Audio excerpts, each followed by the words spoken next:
এই মেয়ে এই এনে কি করেন আপনি? এই মিয়া দেখছেন কি হয়েছে এনে? ও আমার জিএফ আরেকটা পড়ালেখা কি করতেছে দেখছেন? I am doing. জেরিন তুমিও শেষমেশ আমার লগে প্রতারণা করলা।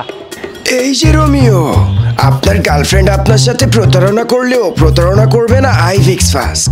আইফিক্স ফাস্টে আপনার চাহিদা অনুযায়ী পেয়ে যাবেন আপনার ফোনের সকল পার্টস। আইফিক্স ফাস্ট আপনার ফোনের সকল সমস্যার সমাধান পাবেন এখানেই।